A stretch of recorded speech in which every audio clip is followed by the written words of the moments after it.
a l'anomalie siège au niveau.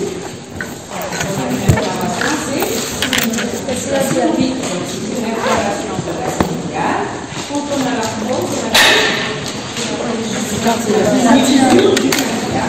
Donc, c'est une mesure qui n'est pas inflammatoire, c'est une mesure du cartilage articulaire. Et quand on a la surface articulaire, elle est tapissée par le cartilage. Quand il y a une usure du cartilage articulaire, il y a donc une mise à nu de l'os épiphysaire, et bien perd des propriétés physiques, des biomécaniques de l'articulation, donc le cartilage qui était souple, qui était lisse, qui était bien hydraté, qui supportait le poids du corps, qui faisait la répartition de la force qu'exerce notre corps, bien les différents poids qu'on porte sur l'articulation qui sera partie normalement. Donc, cette articulation va perdre toutes ces propriétés-là, et par conséquent, il va y avoir un retentissement physique et des douleurs mécaniques de cette articulation. On va dire pourquoi l'arthrose. On s'est rendu compte que l'arthrose, ça survient avec l'âge automatiquement. Une des causes de l'arthrose, c'est le facteur âge. Et c'est une cause de morbidité très importante. C'est la deuxième cause, l'arthrose, surtout celle des genoux, c'est la deuxième après les morbidités cardiovasculaires. Quand on parle d'usure et mécanique, on a l'impression que c'est pas grave. Alors quand on va prendre cette pathologie-là chez un sujet qui est âgé, donc il a d'autres retards aussi. Et ce qu'on va mettre concrètement n'est pas forcément supporté par cette personne-là. Donc c'est le cartilage, comme on l'a dit, c'est un tissu qui n'est pas énervé, qui n'est pas vascularisé, il se nourrit à partir du liquide synovial, et le seul type de cellule qui est la seule type de cellule qui existe dans ce tissu-là, c'est les chondrocytes. Vous savez très bien que notre corps est en fait des changements. D'abord, il change, on s'équilibre. Il y a toujours un équilibre entre la synthèse et la destruction. Il y a un équilibre entre l'ostéolyse et l'ostéoformation. Il y a entre la chondrolyse et la chondroformation. Il y a entre le pro-inflammatoire et les anti-inflammatoires. Dès qu'il y a un déséquilibre, il y a une partie qui l'emporte sur l'autre.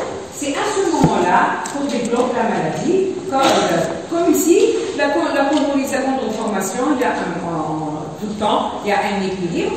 Dès qu'il y a ce déséquilibre, c'est la chondrolyse qui l'emporte, donc il y a une synthèse d'enzymes de destruction de cette matrice.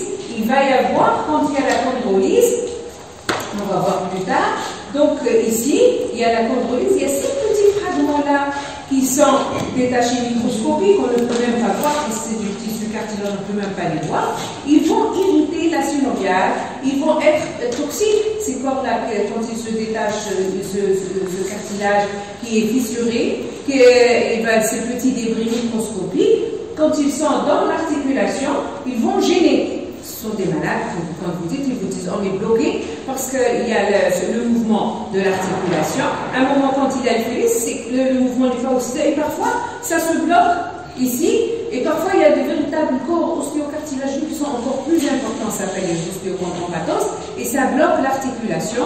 Et ce sont un blocage intermittent parce que ce corps-là, parfois, il est coincé là où ça bouge. Parfois, il est en extra-articulaire. Donc, c'est des gens qui vous disent je marche, et puis je bloque, et j'ai du quand il se bloque, on est obligé de s'arrêter. Ensuite, il va faire quelques mouvements. Dans ce mouvement-là, on dirait qu'il est en train de chasser le corps étranger de son articulation, donc de la surface articulaire de ce jeu-là, pour le mettre de côté, pour qu'il puisse marcher. Ce sont des gens qui vous disent on a des blocages intermittents. Voilà. Et avec le temps, on aura des mesures. Quand ça arrive à cette étape-là, généralement, l'articulation, elle est très endommagée, elle est très invalidante, elle est plus valide. Pardon, excusez.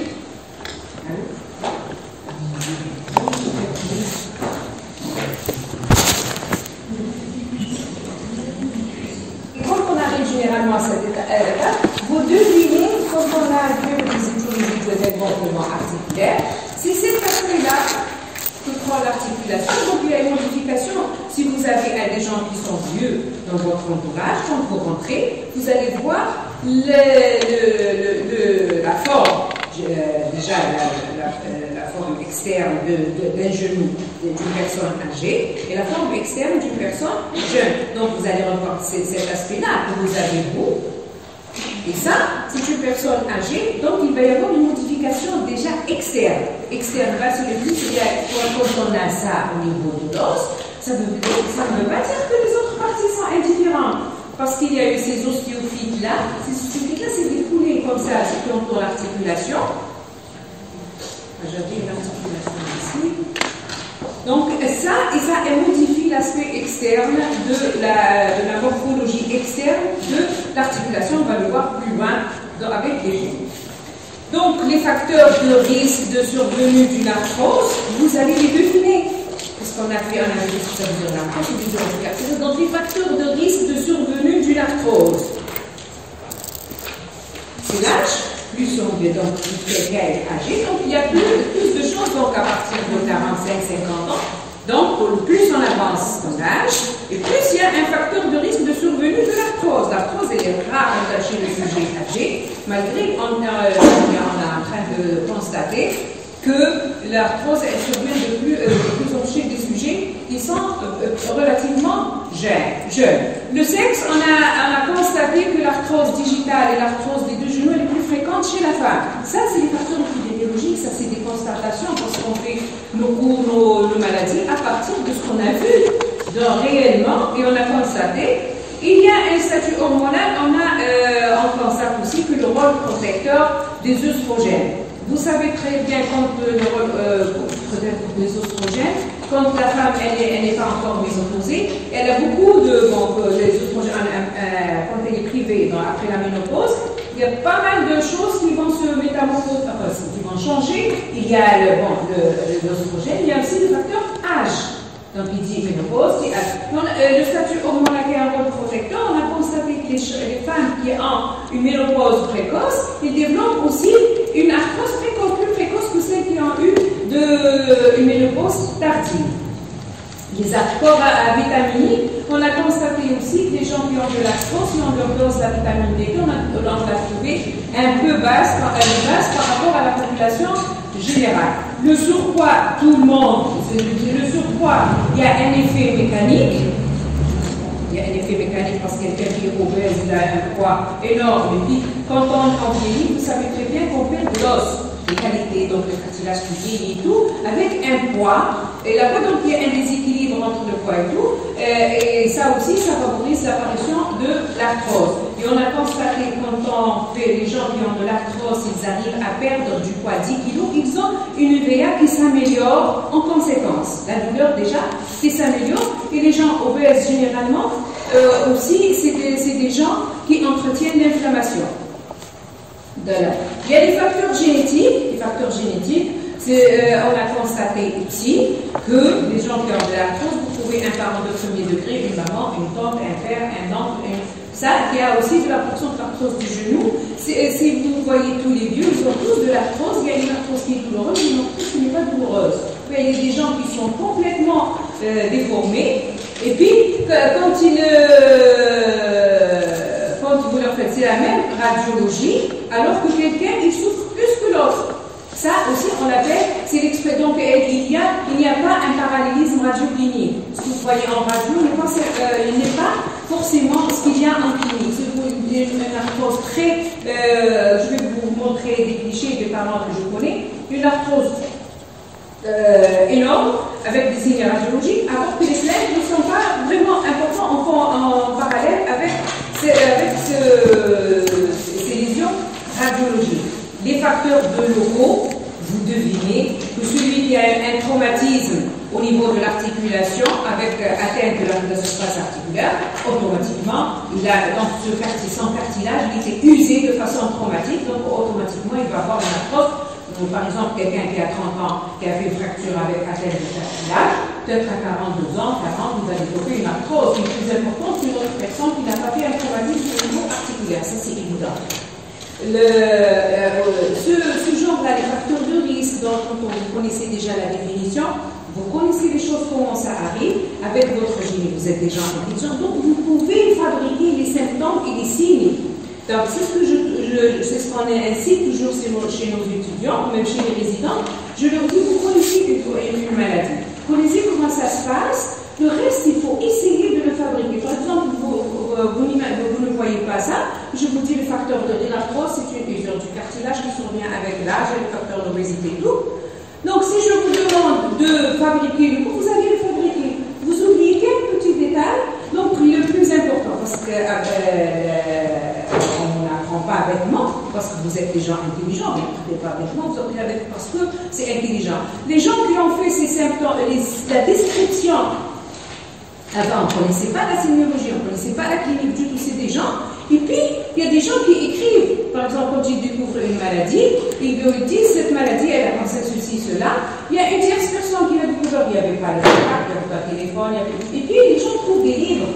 C'était des machins, c'était des chercheurs, des savants comme le Sina et tout. Ils ont écrit ce qu'ils ont vu chez les malades, et puis il y a eu ces cours-là. Et maintenant, avec le temps, d'ailleurs, par exemple, ici, on a dit que le sexe avec l'âge, par exemple, de l'arthrose survient. Quand une fois, j'avais une malade qui était un peu, elle avait la trentaine, la troisième des trentaine. Elle avait mal au genou, j'ai vu une radio, ça ressemblait à l'arthrose. J'avais l'impression qu'elle ramenait une autre radio, c'était pas la sienne. Et puis, j'étais obligée de me déplacer. On va se plaigner, c'était une douleur mécanique et tout. Et j'ai dû souffrir avec cette personne-là qui est jeune, qui a des lésions. Donc, je suis partie avec elle, je leur ai dit, faites-lui la radio. Maintenant, je vous vois réfléchir tout de suite. En ma présence, c'est les mêmes lésions radiologiques. J'ai trouvé une arthrose chez une personne jeune. Je lui fais la recherche à l'arthrose secondaire, parce que l'arthrose secondaire, parfois, c'est des axations, c'est le raccourcissement. On examine bien, est-ce qu'il y a un raccourcissement des membres, est-ce qu'il y a une anomalie, est-ce qu'il y a un problème dans l'axe? Rien du tout. Pourquoi cette jeune dame-là? Et puis, à partir de là, donc j'ai cherché, jusqu'à un jour où on trouve, donc c'est le facteur. Donc, c'est pas le facteur en médecine dans la vie. Il n'y a pas de 0, il n'y a pas de 100%. Donc, cette arthrose-là, elle est là, c'est vrai, elle est jeune, ça peut survenir chez des gens jeunes. Et ensuite, j'ai posé des questions aux gens qui travaillent pour la recherche. Je leur ai dit, je trouve de l'arthrose, elle nous a dit, oui, nous aussi on trouve. Donc, et puis, on a fait un travail national, quels sont les facteurs. On trouve, il y a des gens qui disent, oui, j'ai trouvé 2 cas d'arthrose un peu, j'ai 30 ans. Quelqu'un qui va me dire, j'ai fait une arthrose, je ne crois pas. Donc, même quand ils me disent, on m'a dit que j'ai une arthrose, c'est pas vrai. Il y a d'ailleurs même quelqu'un qui, quand il est venu me voir avec des cervicalgies, elle avait même pas 40 ans, et puis moi, je souffre de cervicalgie depuis une dizaine d'années. À chaque fois, on me dit, elle était médecin. Non, elle était médecin. Puis elle m'a dit, moi, j'ai toujours eu une cervicarthrose. Je lui ai dit, il faut pas avoir une arthrose à l'âge de 30 ans, donc il dit ça. Faites-moi une radiographie, on dirait un syndesmopie. Faites-moi une radiographie du bassin. Et quand j'ai fait une radiographie du bassin, j'ai trouvé une sacroiliite. Donc elle a toujours fait une spondyloarthropathie. Parce que quand on a mal, on donne l'anti-inflammatoire. L'anti-inflammatoire, c'est un traitement de référence de spondyloarthropathie. Donc la douleur sec, puis elle est médecin, elle a l'automédication, et elle souffre toujours de rigueur et de rachis cervical. Pourquoi vous n'avez pas d'antécédent de spondyloarthropathie dans la famille, tous les médecins? Pourquoi vous n'êtes pas venu me voir? Elle m'a dit, bon, j'ai pas envie de vous déranger parce que rachis cervical, on m'a dit, l'arthrose, où est-ce qu'elle est l'arthrose? Est-ce qu'on peut avoir l'arthrose à 30 ans? On ne peut pas l'avoir. Et puis, je me dis, est-ce qu'il n'y a pas un parent qui a un problème de soins? Non, elle m'a dit, elle a une sœur qui a une maladie de Crohn. Elle a l'autre qui est opérée pour RCH, et elle a des cervicales, elle a des SPA, et probablement une colite inflammatoire. Elle m'a dit, je n'y ai jamais pensé. Parce qu'elle n'a pas envie d'avoir une SPA. Elle est médecin, elle n'a pas envie d'avoir une SPA. Donc le fait de dire non, je n'ai pas une SPA, c'est une arthrose, c'est plus facile. Et puis, elle est là, elle est en train de faire, elle a une SPA, elle a des syndesmopies au niveau de un cervical, à 30 ans, c'est la cervicarthrose, non. Non, je crois que ça peut exister exceptionnellement, et la logique veut qu'on soit bien sûr que rationnel. Quand quelqu'un a des cervicales avec une raideur qui se répète, et vous savez que le rhumatisme qui ne donne pas plus l'atteinte, l'évolution naturelle de la SPA, c'est quoi? C'est l'ombopède, c'est le pétri, c'est la évolution ascendante, c'est le douleur fessière, lombaire, donc ça, Mais la forme ascendante, elle existe, mais elle est exceptionnelle. Donc, un médecin généraliste oublie le fait que les spondylarthropathies peuvent donner une cervicalgie. Ensuite, ça descend. Ça descend. Et puis, une personne qui a une cervicalgie est venue une fois, puis il n'y a rien. Elle a montré le cliché à un médecin, elle a montré le cliché à un orthopédiste. L'orthopédiste, c'est des médecins favorables. Mais c'est des orthopédistes. Ce sont des gens qui ont dit rien du tout à cervicalgie, ce n'est pas une maladie. Pour eux, d'ailleurs, tout le temps, j'allais demander à un orthopédiste de faire le corps d'arthrose. Il m'a dit c'est pas la peine, sinon je vais leur dire c'est pas la peine de tout ça, il faut l'envoyer rapidement pour le faire opérer. Ah, je peux quand même. Nous, on traîne avec le malade, on regarde. C'est pas le fait que l'arthrose installe évolue, on verra plus tard le traitement, nous on poser la question de pourquoi on ne regarde pas tout de suite un malade. Donc, tous ces risques, les facteurs de risque d'inégalité démontrent. Quand quelqu'un est jeune, il développe une arthrose, vous vérifiez. La mensuration de 6 ans, vous vérifiez s'il a un trouble statique, un génie avant, le génie 20 ans, quelqu'un qui avait dans ses antécédents un rachitisme. Vous savez, le rachitisme, il est donc bien une formation en haut, donc c'est l'angénoparent, et c'est un facteur favorisant de l'apparition de la gonarthrose. On va faire donc la définition de l'arthrose, donc c'est une mesure du cartilage articulaire, une mystigie de l'articulation donc le genou. On le partage en 1, 2, 3, fémorotibial interne, fémorotibial externe, fémoro-patellaire. Voilà. Le genou, comment il est, avec tout ça. Donc, la gonarthrose, c'est tout ça. Voilà. Et on peut avoir 1, 2 endroits, 3, celui-là et celui-là, celui-là et celui-là. Mais généralement, quand on a, c'est un compartiment, ou bien 2, ou bien 3. On va voir l'arthrose fémoro-patellaire. Fémoro-patellaire, c'est cette partie-là. Donc, entre le fémur et cette partie. Ça, c'est une articulation.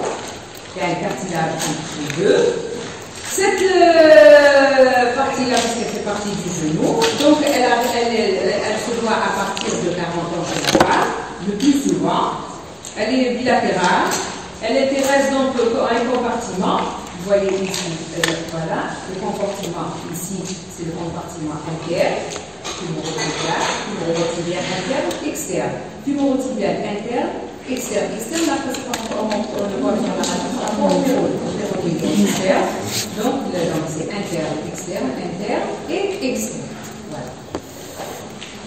Le compartiment externe, le plus souvent, cette partie-là, on oublie, si on fait des radiographies, pourquoi on fait des radiographies? Parce que la personne elle a mal, ou bien parfois on a un traumatisme, on fait pour autre chose, et on voit que si on s'amuse à faire ces clichés chez les gens qui sont plus de 65 ans, on va trouver cette arthrose qui est présente dans 10% des femmes de plus de 65 ans.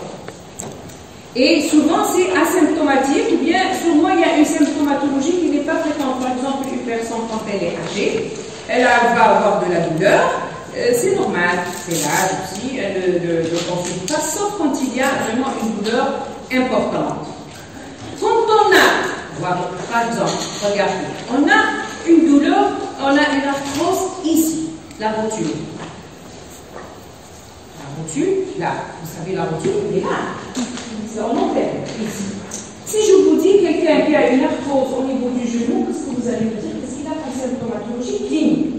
Fabriquer la clinique. Donc, douleur, très bien. Le siège, où? On est dans un endroit bien précis. Donc, le siège, c'est où? On est à l'articulation là, c'est au niveau antérieur. Antérieur. Donc, on a dit les caractéristiques d'une pathologie, donc la douleur, le siège, donc en antérieur, mécanique inflammatoire. Mécanique. Donc, mécanique, ça veut dire, qu'est-ce que ça veut dire? Mécanique, c'est mécanique par rapport au genou. Qu'est-ce que ça veut dire? Quelle est la mécanique du genou? Qu'est-ce qu'on fait avec le genou? Fémoro-patellaire. Marche. Bouger la rotule. Hein? On monte et on descend les ailes. Voilà. En montant et en descendant, ça fait plus mal quand on monte ou quand on descend. Quand on descend, c'est un appareil extenseur. Quand on fléchit, quand on monte comme ça, on fléchit, le genou, la rotule, c'est extenseur. Donc comme ça, quand on monte, il n'y a pas beaucoup de mais quand on descend, on fait comme ça, on met en extenseur la rotule qu'on a vu. Donc la douleur elle est plus importante quand on descend. Voilà. Et puis on a le mécanisme en marche. Et puis quand on est assis, on fait comme ça le genou. Généralement, on a un problème au démarrage. Quand on démarre, ce sont des gens qui vont ressentir comme ça de douleur au démarrage. Quel est le retentissement? Impotence. Donc, est-ce qu'on peut se mettre sur les genoux? Non. Vous savez qu'on fait beaucoup d'activités en mettant s'agenouiller comme ça sur les genoux. On se met sur le genou. Donc, ça peut faire des douleurs. Donc, la prise sur le genou. Hein? Quand on examine. Palpation. La douleur. Quand on fait comme ça le mouvement, le genou, ça fait mal. Donc, vous pouvez facilement fabriquer. Donc, le siège de la douleur, c'est la face antérieure du genou, de type mécanique. Ce sont des douleurs d'emplement de la descente des escaliers, l'agenouillement, quand on se met à genoux, la station assise prolongée. Quand vous faites la chose, parce que c'est des gens qui vont vous dire, bon, vous allez éviter dans le traitement, éviter la station de vous prolonger, éviter la marche, la descente et tout. Et puis, ils vous disent, alors, je ne fais plus d'activité physique, et les médecins, on nous demande tout le temps à un patient d'être actif. Qu'est-ce qu'il fait? Donc, quand ce sont généralement vous leur faites du sport, mais la marche sur un terrain plat, non accidenté. Un terrain plat, il faut chercher dans le terrain plat, parce que c'est une marche de passage, donc il va changer comme ça d'axe. Vous savez très bien, on l'a dit la dernière fois, quand on fait la résultante des forces, elle est plus importante que la force elle-même du corps. Quand vous changez d'axe, les forces qui s'exercent sur le genou se multiplient par plusieurs, donc ça devient important. Et font donc avec des signes comme on marche comme ça, si le cartilage de la rotule là qui n'est plus hydraté, il est irrégulier, donc ça il y a des signes d'accrochage. Donc quand je marche, ça accroche et c'est un accrochage douloureux, surtout à la marche. Avec ces petits fragments-là qui sont détachés dans l'articulation, ça peut irriter mécaniquement la synoviale et ça donne un épanchement. Donc il va y avoir, c'est une membrane synoviale. Si vous l'irritez, il y a du liquide. Il y a les malades qui vous disent pourquoi il y a ce liquide, parce que la membrane elle-même c'est une membrane qui secrète un liquide synovial. Par exemple, si vous avez un corps étranger dans l'œil, il y a des glandes qui sécrètent les larmes. Si vous l'irritez, il va y avoir un moment, parce que c'est un organe sécréteur de liquide. Ici, c'est le liquide. Pourquoi c'est à l'intérieur? L'œil, le liquide il sort à l'extérieur, les salives sort à l'extérieur. Le genou, le liquide il est en intra. Donc, il y a un épanchement en intra-articulaire. Vous allez examiner votre patient et on va faire donc la recherche de souffrance de compartiment fémoro-papillaire. Donc, comment on fait ça? Donc, avec l'extension contrariée, le genou fléchi, vous évitez vous empêchez l'extension contrariée, ça réveille une douleur. Vous faites la pression comme ça, le mouvement de la pression du genou fléchi, vous allez réveiller une douleur. Vous allez percuter la rotule et ça réveille une douleur.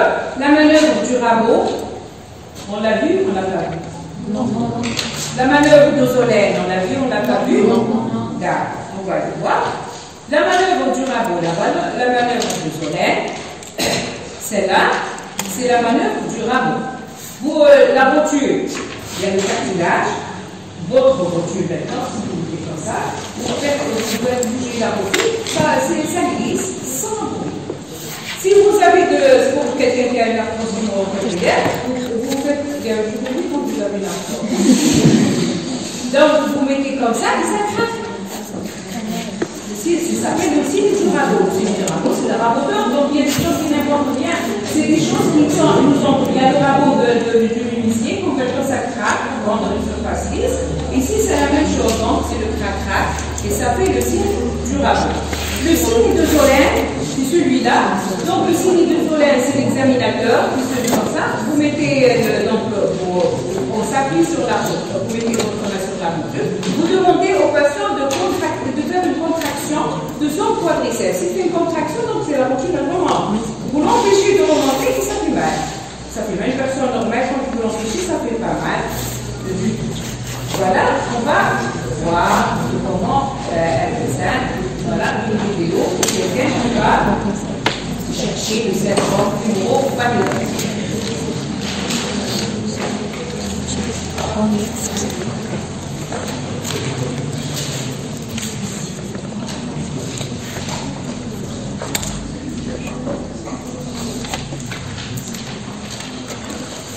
Voilà, c'est comme ça que vous devrez palper la monture. Une personne normale, ça glisse, c'est souple et c'est pas douloureux.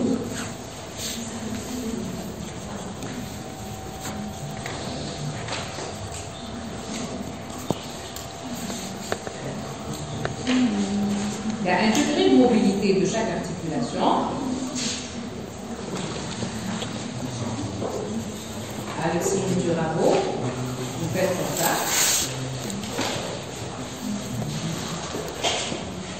Ce soir, vous allez examiner toutes les problèmes avec chercher le voilà, regardez quand on fait l'extension. Voilà, regardez ça.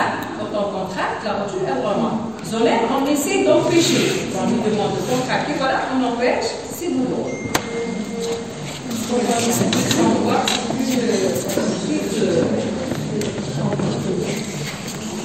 à ça, c'est pour chercher le ressort de la rotule. Vous la sentez, quand il y a une gêne, ou bien quand il y a des désaxés, parfois, on sent que la rotule, elle saute dans la rotule.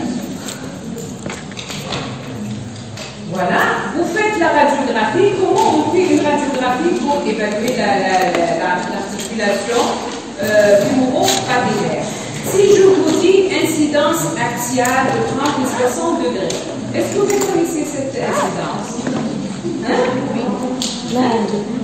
Oui. Incidence axiale. Comment? À combien? À 30 et 60. Voilà, il y a des gens qui connaissent. Voilà. Donc le genou, on fait le genou là, on réfléchit à 30, donc c'est à 60 degrés, et on fait des rayons comme ça perpendiculaires. Et on cherche le pincement. Les signes cardinaux de l'arthrose, c'est le pincement, la condensation de part et d'autre du pincement des ostéophiles. Donc ça, c'est les signes cardinaux. Voilà, donc ou bien on fait une radiographie de profil pour voir, derrière ici la rotule qui arrive ici, on voit ici. Ici, c'est une radiographie normale, on voit ici. On a dit la radiographie normale, la surface articulaire est régulière, la hauteur de l'infirmier est respectée et la tonalité de l'os, elle est normale. Ça, c'est une arthrose fémoro-papillaire. Regardez un pincement de l'espace fémoro-papillaire et les ostéophiles qui est là. Et ça, c'est quoi? Compensation. Ça.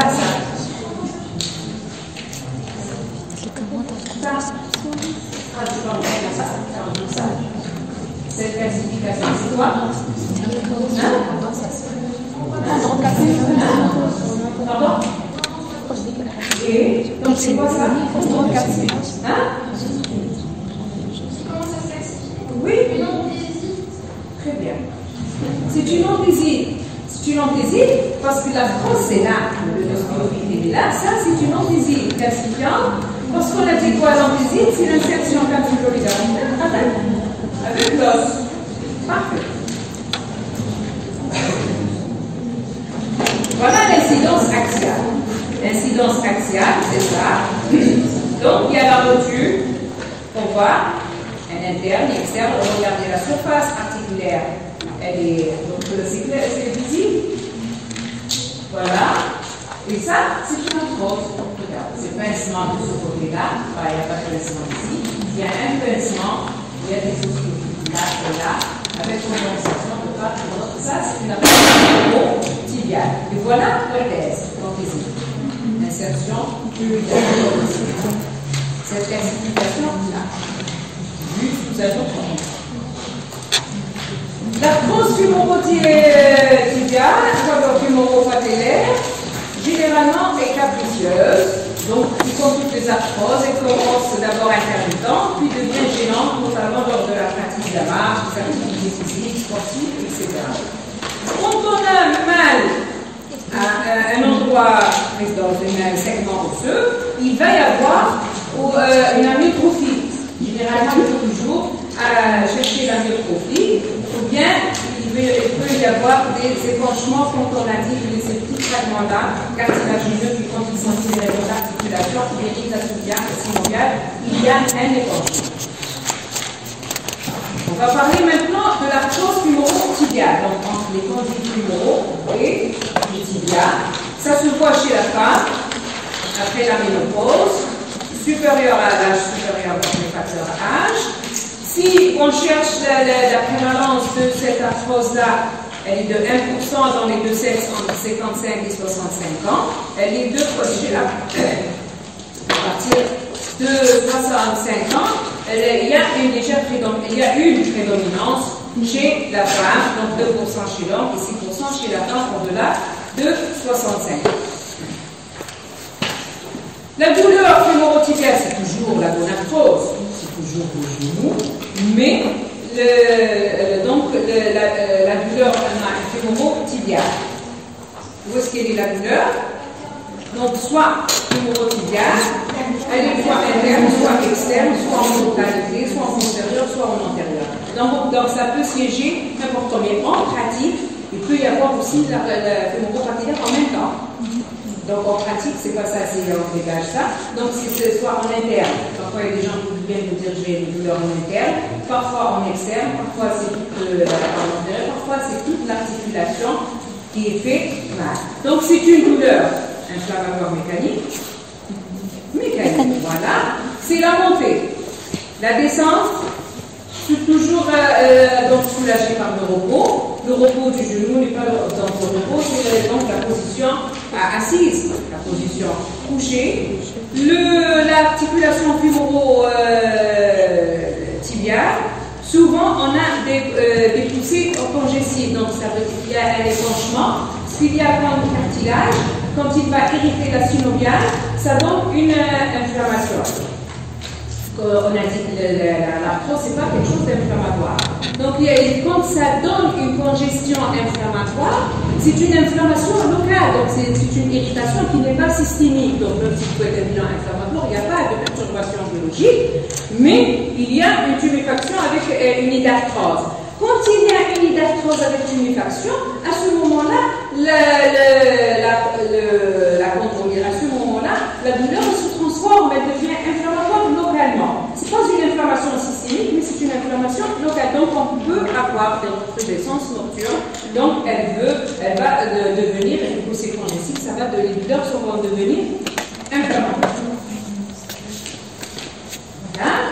Et on va examiner notre patient. Le patient, on va chercher des troubles statiques. Puis on va chercher les mouvements quand vous avez donc quelqu'un qui a son cartilage, qui a perdu de son élasticité, qui a perdu de sa souplesse, ça devient en trouble des traitements, sont des malades environnement, quand ils sont des malades, ils viennent dire je sens des traitements au niveau de mon articulation. Et bien sûr, il faut chercher l'épanchement, il faut chercher les déformations, et il faut, quand on a beaucoup de destruction, à cet âge-là aussi, on peut avoir des laxités ligamentaires ou pas. Voilà, le génivarant, il faut chercher le génivalgore. Regardez les genoux de quelqu'un qui est arthrosé, regardez la forme. Donc il y a une modification, ici c'est le génivarant, comme ça. Déjà, normalement, on ne laisse pas une personne arriver à cette étape-là. Malheureusement, les nôtres, vous savez très bien que les Algériens, ils ont très peur de la chirurgie. Ils préfèrent garder leur maladie que de se faire opérer, enlever le mal. Donc, ils vous disent non, je préfère rester comme ça. Ça, c'est un génu récupérateur. C'est une récupérateur, donc c'est une motivation. Ça, c'est une hyperlaxité. Déjà, quand quelqu'un il a le génu récupérateur, je ne sais pas jusqu'à l'apparition de l'arthrose, il faut opérer. parce qu'il y a une hyperlaxité ligamentaire, il faut stabiliser son genou avant l'apparition des signes arthrosiques. Chez ce patient-là, il a déjà de l'arthrose, il a un genou garant. Normalement, avant l'apparition de l'arthrose, il faut faire des ostéotomies de réaxation, il faut remettre l'axe à sa place. Chose qui n'est pas pratiquement très difficile à le faire. Donc, on va l'examiner. Pour, donc la flexion reste longtemps conservée, la myotrophie s'installe progressivement. Et voilà, on cherche le choc rotulien. Vous l'avez vu en examen statistique, pratiquement tout le monde fait l'examen technique. Regardez quand on a un déclenchement. Vous percutez avec le doigt la rotule et vous allez voir faire bénédant du liquide. Quand vous avez un déclenchement, il faut le vider rapidement parce que pour sauver votre articulation. La radiographie, généralement, donc on fait toujours face le fil et l'incidence de Joule. L'incidence de Joule, c'est une radiographie antérieure. On met les genoux debout. Généralement, les genoux pour apprécier l'intervenir articulaire, il faut le faire en charge. Quand quelqu'un vous ramène un cliché, vous pouvez l'intervenir et toujours rester, vous lui dites est-ce que vous avez été debout ou non. Donc la position en charge. Et l'incidence de Joule, c'est comme ça, en antérieur, on met le patient en 30 degrés comme ça, et puis on fait l'érion. C'est pour dégager la face postérieure de l'articulation. Parfois, quand on fait dans des positions comme ça, il n'y a pas de pincement. Quand vous le faites comme ça, il y a un pincement parce qu'il y a le cartilage en postérieur qui se commence à se dégrader. On va trouver les signes cardinaux de l'arthrose, c'est le pincement. Ça veut dire qu'il y a une diminution de quand vous trouvez un pincement, ça veut dire que le cartilage articulaire il est divisé, donc ça perd de la hauteur de l'interligne. Vous trouvez des osteophytes quand on perd de l'interligne, puisqu'on ne perd pas de cartilage de façon homogène. Il y a des parties où il n'y a plus de cartilage, donc il y a un déséquilibre. Les osteophytes, c'est des piliers qui sont là, donc c'est l'articulation qui essaie de rattraper le déséquilibre, et à partir de là, il y a des excroissances osseuses qui se créent autour de l'articulation, et c'est ça ce qu'il va se créer. Donc, ils vont y avoir une expression radiologique comme des osteophytes. Vous faites des osteophytes, de l'incidence de Joule, je vous ai dit que pour dégager la partie postérieure. On va trouver des osteophytes sur les épines tibiales qui vont être visualisées. Et donc, avec parfois une ostéosclérose de condensation sous-chondrale, avec parfois des géodes. Géologiquement, il n'y a rien. Il n'y a rien. Il n'y a aucun moyen de question biologique de l'arthrose d'une façon générale. Radiologiquement, voilà ce qu'on va voir. Ici, il y a la classification d'Alvar. Donc, voilà l'incidence de Joule. Regardez ici l'incidence de Joule. On voit la poste postérieure, on voit les épines mieux. On les visualise mieux. Et on fait le profil. Il va montrer. Regardez la classification. Il y a quatre stades.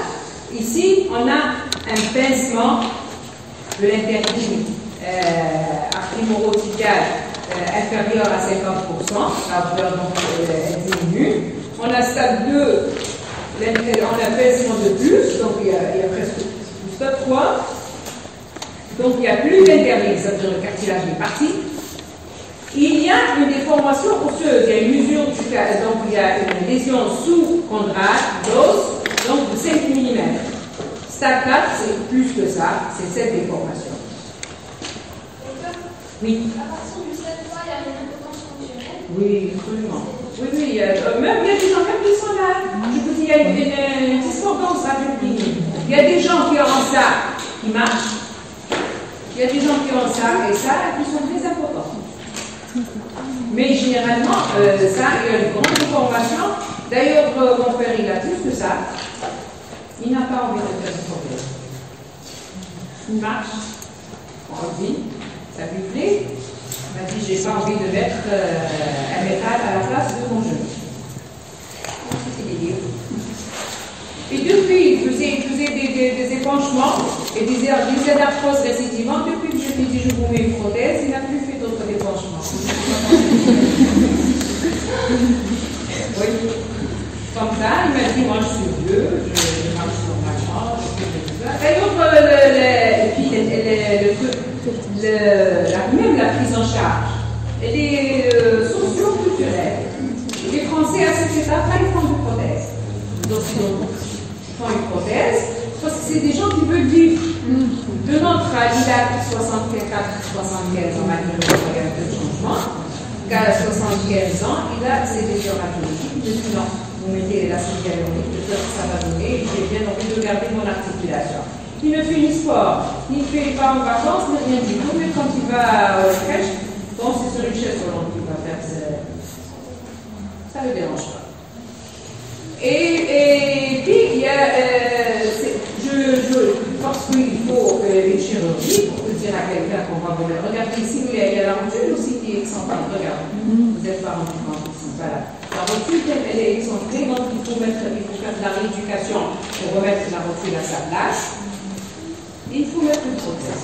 Parfois, quand on a ça, il n'y a pas forcément la prothèse totale. On peut y mettre dans des prothèses qui se sont améliorées. On met une pupule ici. On enlève ça et ça, on met une pupille comme ça seulement, et ça fonctionne mieux.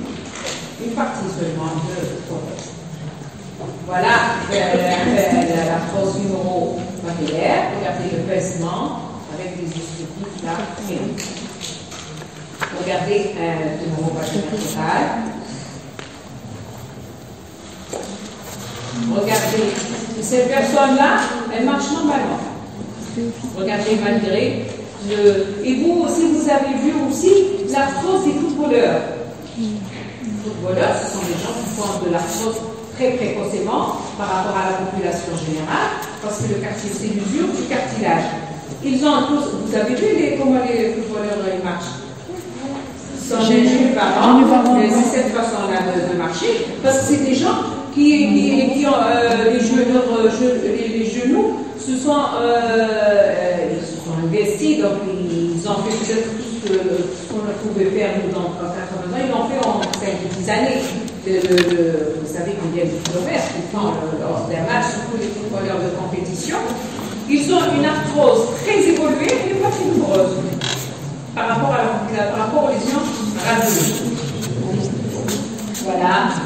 Là aussi, regardez ici, important ici les radiologies.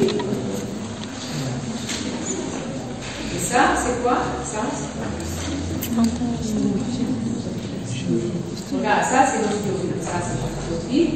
Fémoro-patellaire, c'est une minéralisation. Regardez, lorsqu'il fait cette minéralisation, ça, affaissement. Et ça. La rotule, elle est considérée comme quoi? C'est le plus grand os césamoïde du corps. Ça aussi, parfois, il y a certaines personnes qui ont cette os-là, césamoïde. Donc, ça, c'est la patella. Et ça, la patella.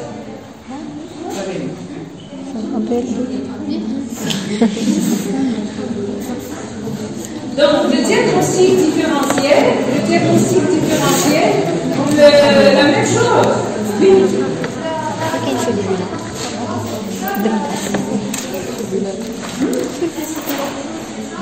Non. Sinon, c'est celle-là. Voilà. C'est celle-là, donc vous allez trouver les deux condyles qui sont plus larges, qui sont plus évidents. Ici, regardez les condyles fémoraux. Regardez, là, ça se voit pas, mais l'entrée de l'espace intercondylien est plus clair.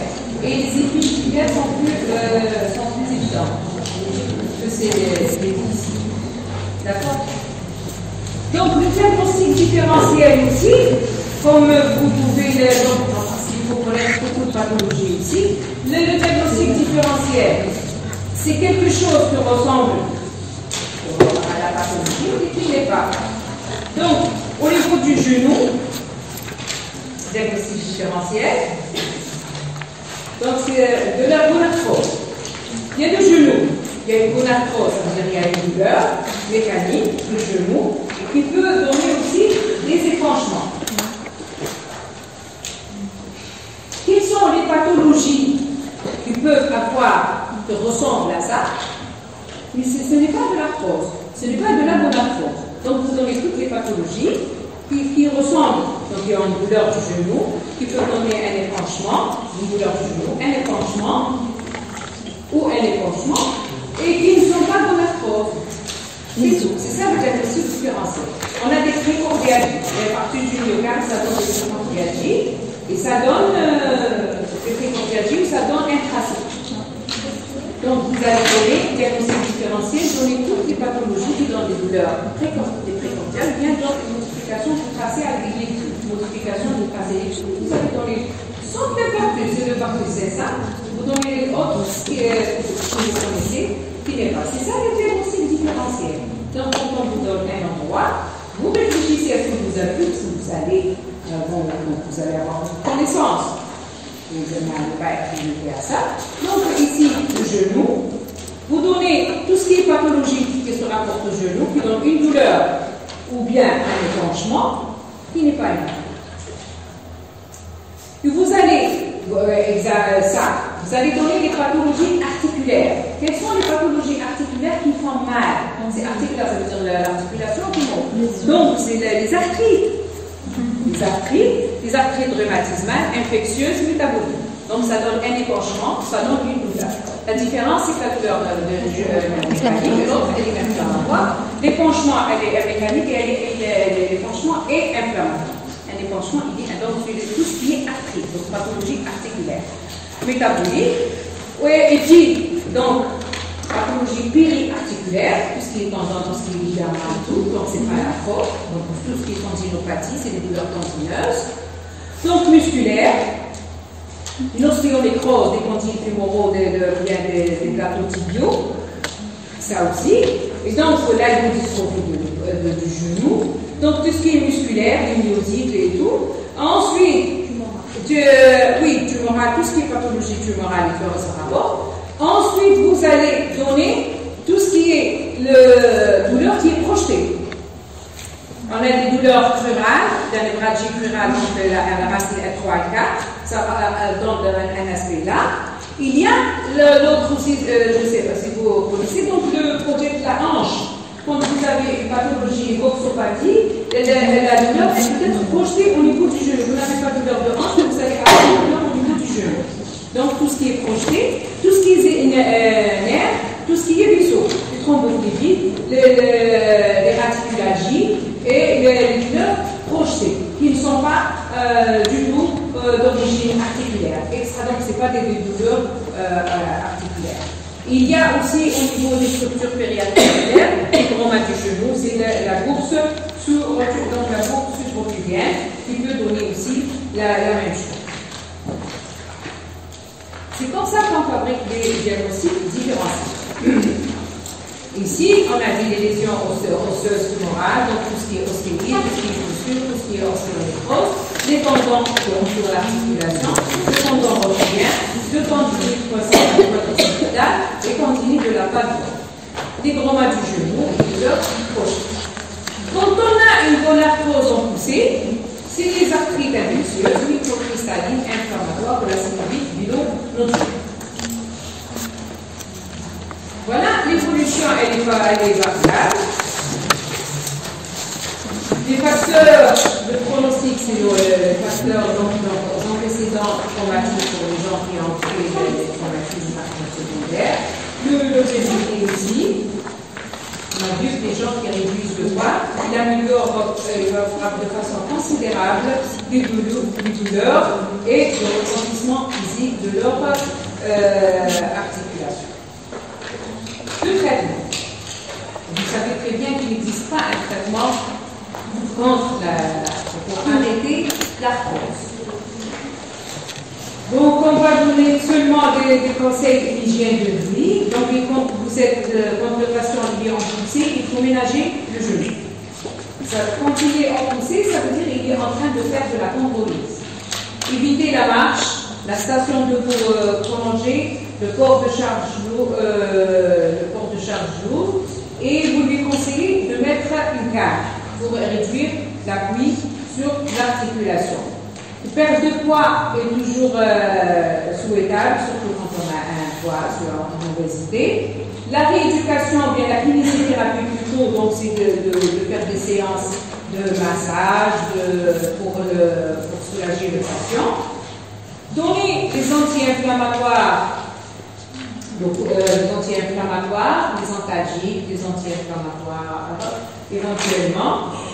Quand on a un épanchement, il faut vider l'articulation, il ne faut pas laisser le liquide, parce qu'il y a certains, ils ont l'impression, il y a des malades qui vous disent souvent, on nous raconte que dès que on fait la ponction, il va y avoir, donc on va toujours avoir de l'épanchement.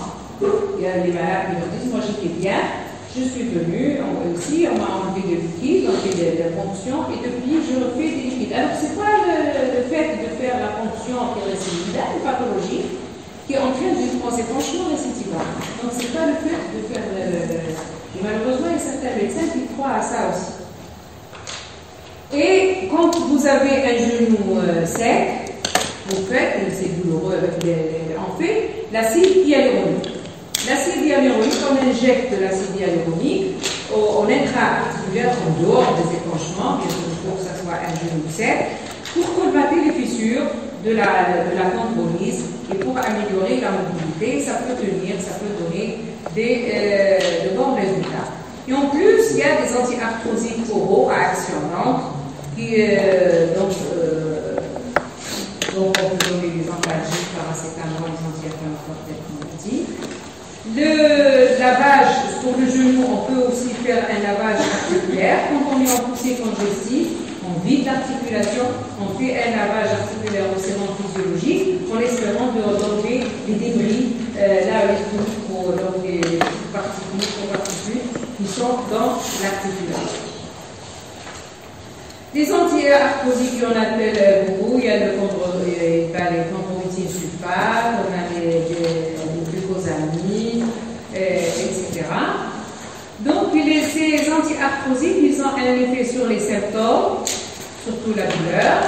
Et donc, parfois, ça nous évite de la consommation d'anti-inflammatoires de nostalgiques. Et nous évite de toujours vous rappeler que l'arthrose, elle est là présente chez les sujets âgés. Et les médicaments, généralement, à cet état-là, même les antalgiques, les anti-inflammatoires, sont parfois très dangereux. Et parfois, ces patients-là sont diabétiques, hypertendus, cardiopathes, et prennent des médicaments que vous ne pouvez pas ajouter un anti-inflammatoire. Et vraiment, là, il faut privilégier les traitements locaux avec des antalgiques et arrêter le traitement dès qu'il n'y a plus de douleur. Donc, les anti-arthrosiques, ils ont un effet structurel aussi sur la dégradation du cartilage. Ils agissent en réduisant la dégradation de la matrice cartilagineuse. Le traitement chirurgical, donc, vous allez prendre un orthopédiste qui va vous dire, d'ailleurs, il y a une amie qui est le médecin qui est parti pour je veux dire, vous partez tout droit vers la prothèse. Donc, c'était assez choquant, mais la vérité, c'est celle-là. Si quelqu'un, son arthrose est devenue, il va faire la prothèse. La prothèse, donc, il faut, nous, en tant que cliniciens, généralement la prise en charge médicale, il faut tout ce qui est prothèse, tout ce qui est remplacement d'un organe dans le corps, on préfère le remplacer le plus tard possible. Parce que vous savez que le matériel prothétique a une durée de vie. Ce n'est pas comme notre corps, il est permanent jusqu'à la mort. Donc, il y a maintenant, avec l'amélioration des produits aussi, il y a des prothèses qui peuvent aller jusqu'à 20 ans de vie. Donc, si vous mettez par exemple une prothèse à quelqu'un qui a 45 ans, à 65 ans, il va la refaire. Donc, nous, on préfère ménager une articulation, le protéger jusqu'à l'âge de 60, 57, 70 ans et tout. Si quelqu'un qui a 70, 75 ans, il fait une prothèse, donc jusqu'à 95 ans, il a d'ici là. D'accord? Donc, il existe maintenant aussi des prothèses unicompartimentales, comme je vous ai dit, donc on en a tellement un compartiment en ramasse, et ça peut survivre. Et les gens qui ont des déformations, les gélumaires, les gélumaires, des laxités ligamentaires, il vaut mieux les prendre pour des réparations, pour différer la prothèse. Donc, il vaut mieux les prendre pour faire des ostéotomies, des réparations ligamentaires avant l'apparition de l'arthrose, pour différer l'arthrose et pour différer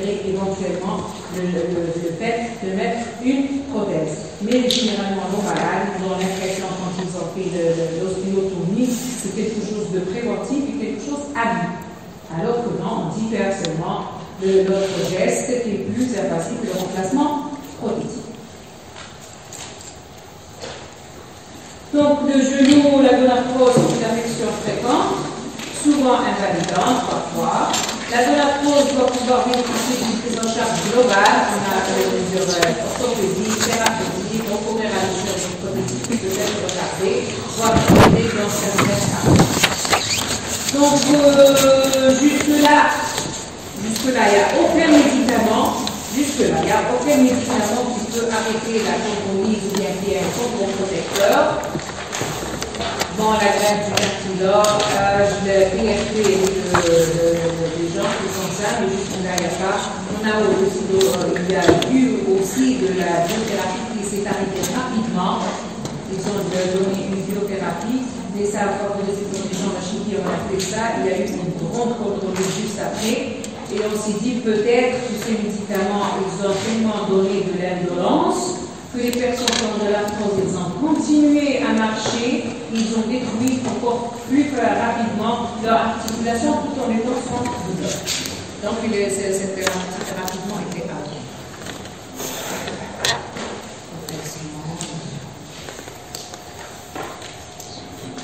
Ça c'est la périmétrie pour des gens jeunes qui font de l'arthrose. Chez qui on suspecte des anomalies de la statique, on leur fait des périmétries comme ça pour mesurer les angles. S'ils sont comme des gens, c'est bien pour les gens qui ont des généralement pour réparer un trouble de la statique. Ça s'appelle la périmétrie. C'est qui prend normalement du pénis du bassin jusqu'aux cheveux. La coxarthrose, c'est la plus rapide, normalement. La coxarthrose, donc c'est l'arthrose de la hanche.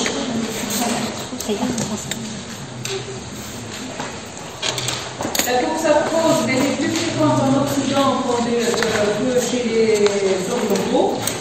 Nous, on a moins d'arthrose que l'Occident. L'arthrose primitive, bien sûr, ça survient avec l'âge. Au secondaire, la plupart des coxarthroses sont le plus souvent secondaires. Secondaires à des vices architecturaux, tels que dysplasie de la hanche, la luxation congénitale, par exemple, les gens qui ont luxation congénitale de hanche, ils vont faire de la coxarthrose plus rapidement. Bien les coxavaras, les coxaretrosa, coxaplana, donc c'est des séquelles ostéochondriques de l'enfance. Il y a des inégalités des membres inférieurs, les surmenages sportifs ou professionnels, les post-traumatiques. Les autres causes de l'arthrose aussi, c'est surtout par exemple les rhumatismes inflammatoires, une infection, un arthrite septique de la hanche, c'est après aussi quand l'arthrite est détruite par l'infection, ou bien par le rhumatisme, bien sûr automatiquement. Il va y avoir de l'arthrose un peu plus précocement que chez une personne normale. Donc, vous devinez la couleur, qui siège au niveau de la hanche. La hanche, c'est une région, donc ça peut siéger au bien donc, au niveau face antérieure de la cuisse, face postérieure, des fessages, donc plus large, la région trophantérienne. Je vous ai dit, ça peut être exclusivement au niveau du genou, ça s'appelle une douleur projetée au niveau du genou. Ce sont des douleurs qui irradient parfois la face antérieure, face postérieure, simulant une radiculalgie.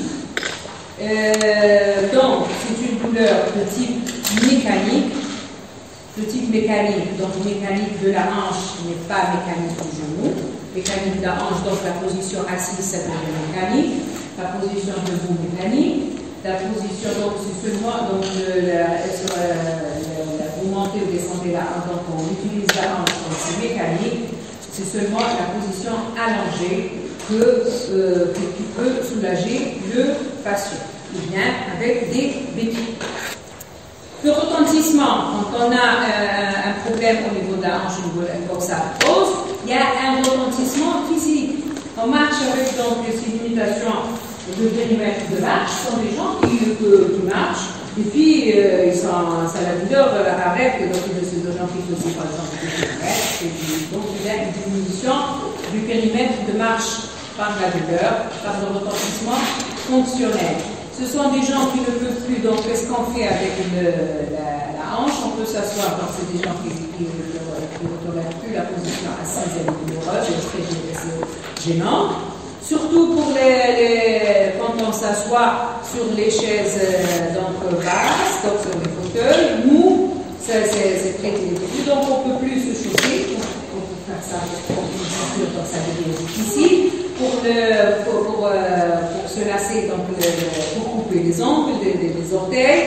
Donc ce sont, d'ailleurs ça s'appelle le signe de la chaussure, ou bien le signe du lacet. Donc c'est les gens qui ne peuvent plus se courber pour utiliser les extrêmes des membres inférieurs.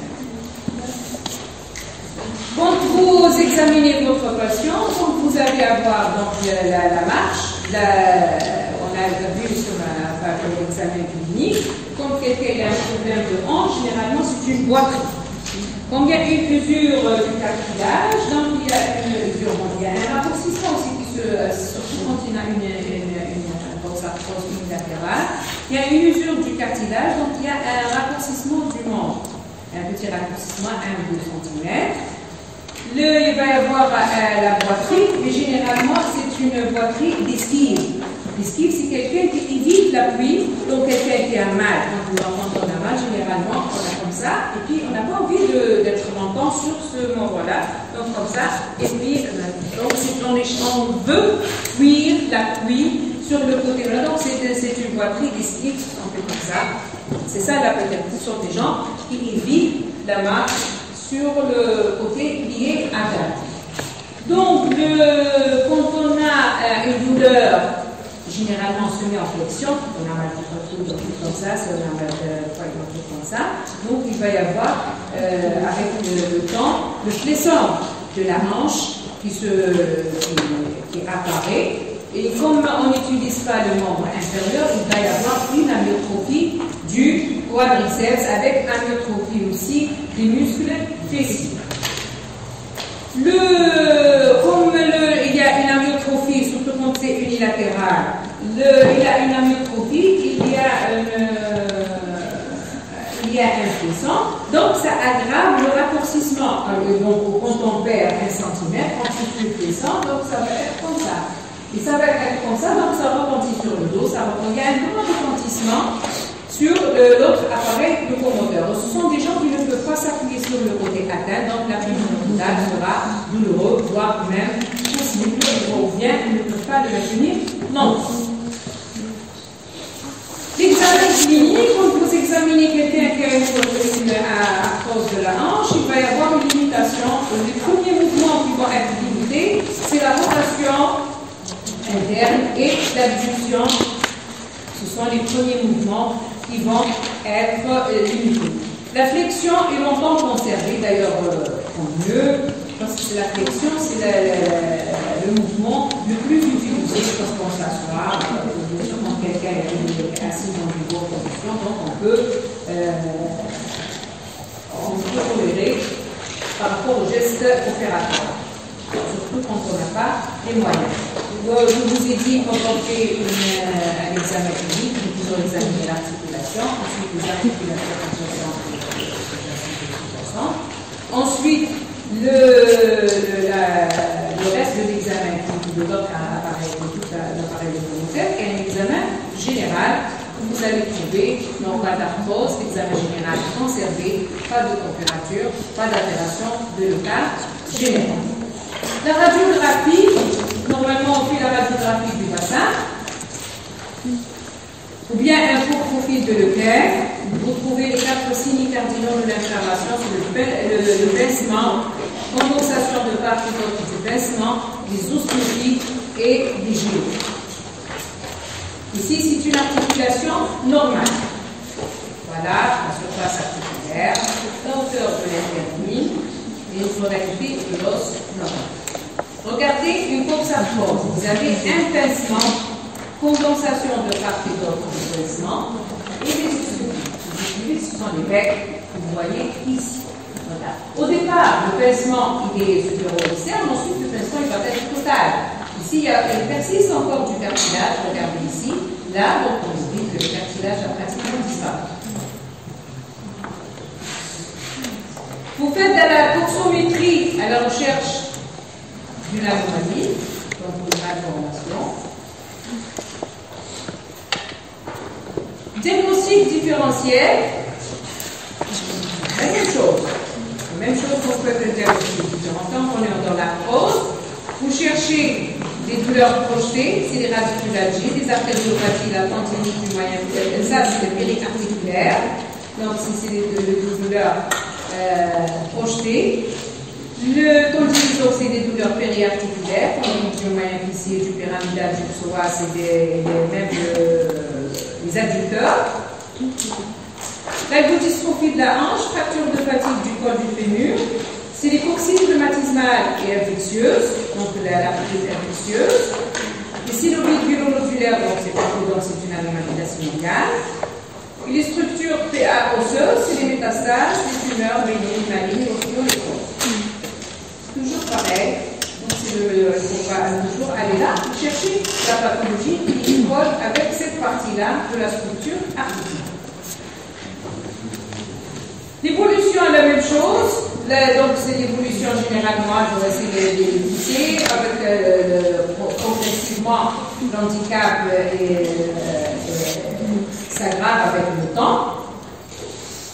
Le retour, généralement, mettre une prothèse, ça met 8 à 10 ans ici. Moi j'en ai eu des malades, c'est qu'elles ont encore, de cette journée, j'ai l'impression qu'ils sont un peu particuliers. Mais il faut savoir qu'il existe l'arthrose destructrice rapide. Soit pour le genou, soit pour la hanche. L'arthrose, la corsarthrose ou la non-arthrose destructrice rapide, ce sont des gens qui font de l'arthrose et puis ils détruisent rapidement leur cartilage et on ne connaît pas le mécanisme. Pourquoi ils font ça? On ne sait pas. Pourquoi? Ce sont des gens chez qui le pincement, en 6 mois, ils perdent toute la totalité de leur cartilage articulaire et dans l'année qui suit, on met une prothèse parce qu'il y a une chondrolyse rapide. Ça s'appelle la arthrose destructrice rapide. Le traitement, c'est presque la même chose, avec bien sûr une particularité pour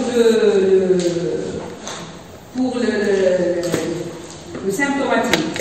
La hanche, il faut éviter bien sûr de la marche, il faut porter une canne, il faut réduire les activités sportives, il faut utiliser des activités sportives qui peuvent aggraver les signes fonctionnels.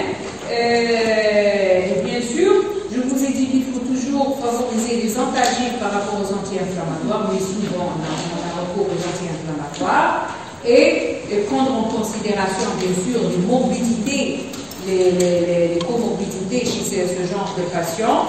Les anti-arthrosiques symptomatiques qui sont donnés de la même façon que dans la non-arthrose, donc les anti-arthrosiques, et les infiltrations. On les fait soit sous scope, soit sous échographie. Infiltration au corticoïde.